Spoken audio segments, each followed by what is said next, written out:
Salam, 5-ci sinif şagirdləri, sizlərlə Seyid Cəfər Pişəvər adına Respublika Humanitar Fənlər Gimnaziyasının biologiya müəllimi Məmmədova Çiçəkdir.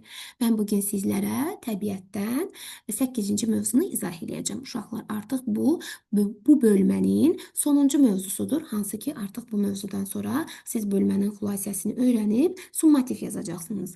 Bölmənin xülasəsi kanalımda var. Bu mövzu yox idi deyə bunu indi sizin üçün izah eləyirəm. Dərslərə diqqətlə qulaq asın. Summativdən yaxşı nəticə almağınız üçün qeydlərinizi aparın və öyrənin. Başlayırıq 8-ci mövzu insan orqanizmi necə idarə olunur. Yadınıza gəlirsə uşaqlar, orqanizmin təşkil səviyyələrində demişdik ki, hüceyrələr birləşir toxumaları, toxumalar birləşir orqanı, orqanlar birləşir orqanlar sistemini və sonda bir orqanizm yaranır. Orqanlar sistemində də sinir sistemi haqqında nə demişdik? Demişdik ki, bütün bədənimizə nəzarət edir əslində bu sistem. Yəni, məsələn, biz acırıqsa, mədəmizdən hüceyrələrimizə, sinir hüceyrələrimizə informasiya gedir və bu informasiya da sinir hüceyrələrimizi ötürəndə biz başa düşürük ki, acırıq. Nəfəs almağımız sinir sistemi buna deməli siqnal ötürür. Əzələlərimizin yığılıb boşalması da sinir sisteminin siqnalı sayəsində olur. Yəni, əslində sinir sistemi hamısına nəzarət edir. Tanış olaq mövzumuzla. Müasir dövrdə internetdən demək olar ki, dünyanın bütün ölkələrində geniş istifadə olunur. Nəticədə müxtəlif kompüterlər arasında qarşılıqlı əlaqə yaranır. İnformasiya mübadiləsini təmin edən bu şəbəkə vasitəsilə insanlar dünyanın hər yerindən məlumat toplayır, onları emal edir, saxlayır, ötürür. Baxın, görürsünüz, şəbəkə, bir sistem bunu idarə edir. İnsanda da bu sinir sistemidir ki, İnternet kimi orqanizmin daxilində, xarici aləmdə baş verənlər haqqında məlumat alır. Məsələn, indi hal-hazırda sizin gözünüz mənim yazdıqlarımı, mənim işarələdiklərimi görür, qulağınız eşidir, beyniniz o informasiyanı qəbul edir. Bunlar hamısı sinir sistemi sayəsində mümkündür uşaqlar. Bu sistem müxtəlif orqanlar sisteminin birgə fəaliyyətini təmin edir. Yəni, bütün orqanlar sisteminə əslində nəzarət edir. İnsanın nitq, yuxu, yaddaş, digər davranışlarını tənzimləyir. Məsələn, uzun müddət yuxusuz qalan insan nə deyir? Deyir ki, sinirlərim oyaqdır. Niyə? Çünki bu sinirlər hələ də informasiya qəbul edir, dincəlməlidirlər, yatmalıyıq ki, hüceyrələrimiz dincəlsin. Bu da hamısı sinir sisteminin nəzarəti altında olur. Sinir sistemi hüceyrələrinə bədənin hər yerində rast gəlmək olar. Bütün bədənimizə, bütün orqanlarımızda sinir sisteminin hüceyrələrinə rast gəlinir. Bu hüceyrələr orqanlara və orqanlarla beyin arasında qarşılıqlı əlaqəni təmin edən sinir şəbəkələrini formalaşdırır. Baxın, sinir şəbəkələridir bunlar. Beynimizdən bütün orqanlarımıza gedir. Eyni zamanda da oradan beynimizə qayıdır. Sinir sistemi orqanları hansılardır? Baş beynimiz, kəllə qutumuzda olan bu beyin qırışlı olan, onurğa beynimiz, hansı ki onurğamızdan danışmışdıq, sümük sistemində demişdik 33-34 fəqərədən ibarətdir. O onurğanın arasında onurğa beyni daxilində var. Və bir də bu baş beyindən də çıxan sinirlər var, görürsünüz. Onurğa beyindən çıxan sinirlər var. Deməli, sinir sistemimizin orqanları hansılar oldu? Baş beyin, onurğa beyin, bir də sinirlər. Bu 3 dənə orqan bizim sinir sistemimizin orqanlarıdır.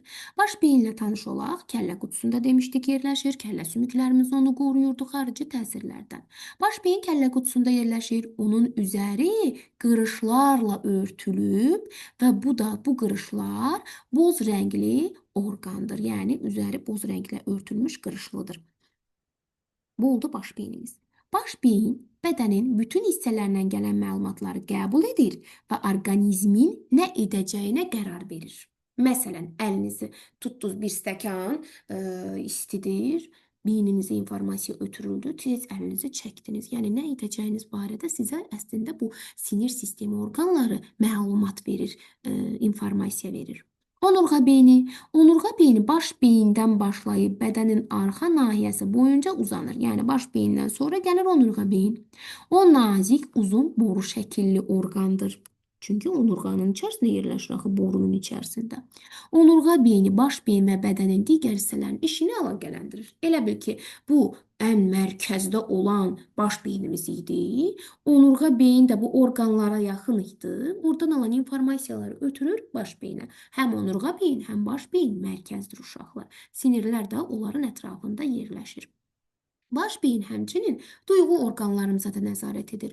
Duyğu orqanımız deyəndə burun, dil, göz, qulaq və dəridir.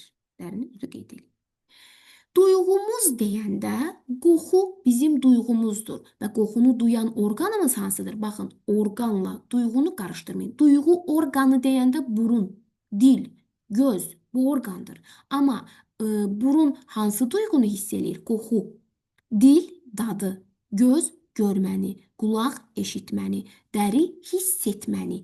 Temperaturu, təzyiqi, ağrını dərimizlə hiss edirdi. Kimsə gəlib sizin əlinizin üstünə bir dənə vursa, ağrı hiss eləyib əlinizi çəkəcəksiniz. Elədir, deməli ağrını hiss elədiniz. Ya da isti bir əşyaya əliniz toxunanda temperaturu hiss elədiniz. Ya da soyuq bir şeyə əliniz toxunanda yenə temperaturu hiss elədiniz. Elə deyil, hiss etmə orqanıdır. Orqanizmin normal fəaliyyətini təmin etmək üçün müxtəlif orqanlar sistemi birlikdə işləyir. Məsələn, bilirsiniz ki, skelet əzələ sistemi birgə işi nəticəsində bədənimiz hərəkət edə bilir. Bu sistemlərin birgə fəaliyyəti beynimiz idarə edir bunların birgə fəaliyyətini və müəyyən əmrlər göndərir.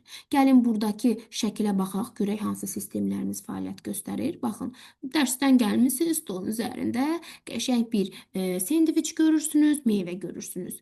Bu zaman görmə orqanınıza buradan informasiya gəlir və beyninizdə artıq o emal olunur ki, nə gördün? Mənim görmə və qoxu orqanlarım baş beyinə məlumat göndərir ki, sendviç çox dadlıdır. Mən bu sendviçi yemək istəyirəm. Qəşəng qoxusu gəldi və görünüşü. Sonra neynədi? Baş beyin əzələlərimə informasiyanı ötürdü ki, get götür bu sendviçi, apar ağzıma tərəf. Apardım. Bu zaman beyin bir də həzm sistemimə informasiya götürdü ki, başda dil bunu ötürsün dişə tərəf, diş parçalasın, sonra dil bunu ötürsün qida borusuna, mədə bunu başlasın həzm eləməyə, sonra bağırsaq, bağırsaqdan qana keçsin, görürsünüz. Orqanlar sisteminə yenə beyin informasiya ötürür, nəzarət göstərir. Amma tutaq ki, bu yeməyi yeyəndə baxsaydım ki, acıdır, beynim informasiya ötürəcəkdi ki, yemə bunu. Mən nə edəcəkdim? Onu qoyacaqdım. Görürsünüz, sinir sistemi bütün orqanlarımıza nəzarət edir. Elə bil ki, siz sinifdə olan bir orqanlar sistemisiniz və yaxud da orqanlarsız, sinif rəhbəriniz də sizə nəzarət edir. Hər birinizə vəzifələrinizi verir, işinizi verir. Sinir sisteminin, deməli, deyəndə sinif rəhbərimizi nəzərə tuta bilərik. Sinir sisteminin nə kimi əhəmiyyəti var? Bütün orqanlar sistemi bizə nəzarət edir. Baş beyin harda yerləşir? Kəllə qutusunda yerləşir. Kəllə qutusu.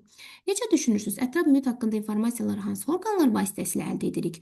Duyğu orqanlarımız vasitəsilə. Hansıları idi?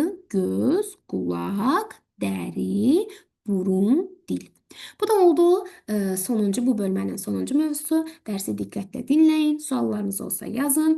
Summativdə sizin hər birinizə uğurlar. Ümid edirəm ki, dərsimi dinləyib 100% nəticə ilə geri dönəcəksiniz. Sağ olun. Gələn dərslərdə görüşərik.